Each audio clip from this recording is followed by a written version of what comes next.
इस वीडियो में हम पार्ट 2 पढ़ेंगे। आगे देखिए।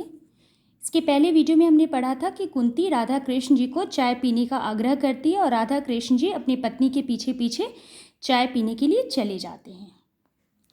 गौरी अपराधीन की भांति मतलब ऐसे लग रहा है जैसे गौरी जो मुख्य पात्र है उसने कोई गलती की है। अपराधीन की भांति माता पिता दोनों की दृष्टि से बचती हुई पिता के लिए चाय तैयार कर रही थी।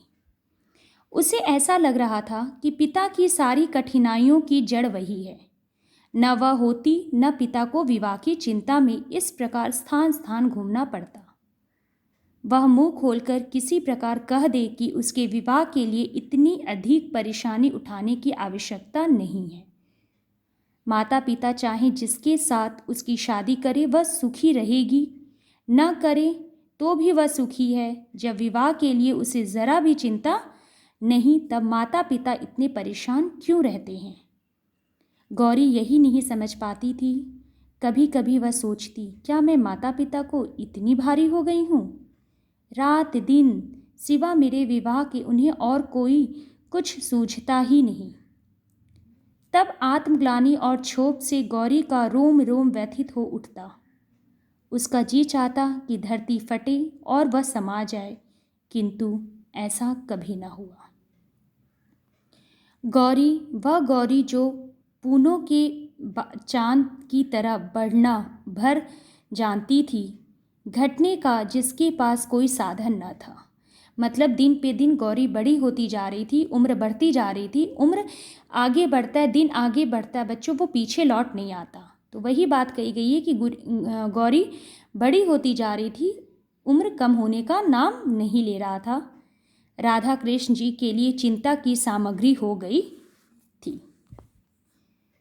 वे उसका विवाह योग्य वर के साथ करना चाहते थे। योग्य वर मतलब अच्छी नौकरी पेशा वाले व्यक्ति के साथ करना चाहते थे।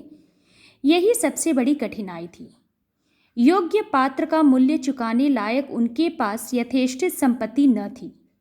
यही कारण था कि गौरी का यह 19वां साल चल रहा था। मतलब गौरी 19 साल की थी।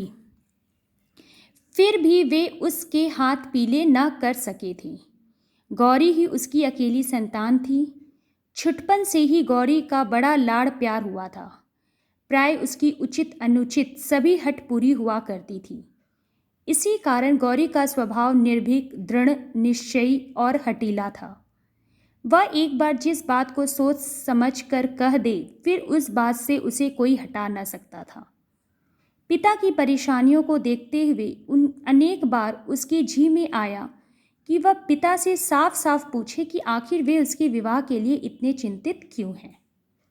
वह स्वयं तो विवाह को इतना आवश्यक नहीं समझती, और अगर पिता विवाह को इतना अधिक महत्व देते हैं तो फिर पात्र और कुपात्र क्या, विवाह करना है कर दे, किसी के साथ वह हर हालत में सुखी और संतुष्ट रहेगी। उनकी यह परेशानी, इतनी चिंता अब उससे सही नहीं जाती, किंतु संकोच और लज्जा जवाब पर ताला सा डाल देते। 1000 बार निश्चय करके भी वह अपने पिता से बात न कर सकती। बच्चों, यहाँ पे हमने देखा कि गौरी ऐसी पात्र है जिसे अपने माता पिता से बहुत प्यार मिला। वह जो भी बात कह देती, वह उचित हो या अनुचित हो, वह बात मान ली जाती थी। लेकिन गौरी को ये बात समझ नहीं आ रही थी कि अभी उसकी उम्र 19 साल है। पहले समय की कविता लिखी गई है और उस समय 19 साल काफ़ी बहुत होता था। गौरी को लगता था कि जब उसकी उम्र 19 साल हो गई और पिता इतने चिंतित हैं तो किसी से भी विवाह कर दें। पात्र की ज़रूरत क्या है, वह जिससे विवाह करेंगे, गौरी ने निश्चय कर लिया था कि वह सुखी रहेगी और किसी भी तरह एडजस्ट कर लेगी। राधा कृष्ण जी के पास योग्य पात्र का मूल्य चुकाने के लिए यथेष्टित धन न था। कहने का मतलब उस दहेज प्रथा प्रचलित थी। अगर आपको लड़का अच्छा चाहिए तो मुंह मांगी रकम देनी होती थी, तब विवाह होता था। दहेज प्रथा भी आज भी हमारे समाज में व्याप्त है, जो एक बहुत बड़ी समस्या है लड़की पक्ष की।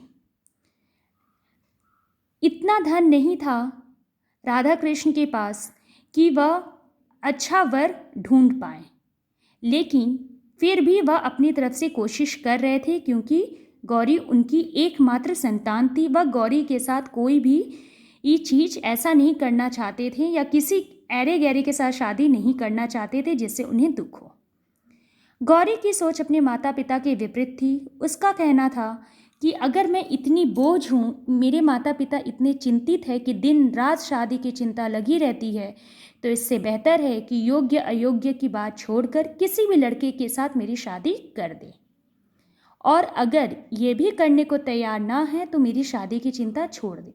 लेकिन ये सारे विचार जो गौरी के थे वह उस तक ही सीमित थे। उसमें इतनी हिम्मत ना थी कि वह अपने माता पिता को ये बात जाकर कह दे, क्योंकि हमारे समाज में उस समय, या अभी तो बहुत कम, उस समय विवाह के विषय में बच्चे अपने माता पिता से बात करना लज्जा का विषय समझते थे। लज्जावश गौरी अपने पिता से को समझा भी नहीं सकती थी और पिता को परेशान भी नहीं देख सकती थी। गौरी स्वयं को अपने माता पिता की समस्या का कारण समझती थी। वह सोचती थी कि शायद वही ना होती तो आज यह समस्या उनके माता पिता के पास नहीं आती। अक्सर ऐसा होता है, जब माता पिता हमसे लेकर परेशान होते हैं तो हमें भी ऐसा ही महसूस होता है कि शायद हम ही ना रहें, या ऐसा कुछ हो जिससे मेरे माता पिता मेरे को लेकर चिंतित ना हों। क्योंकि जिस प्रकार माता पिता अपने बच्चे को परेशान नहीं देख सकते, उसी प्रकार बच्चे भी अपने माता पिता को परेशान नहीं देख सकते हैं। आगे हम नेक्स्ट वीडियो में पढ़ेंगे। धन्यवाद बच्चों।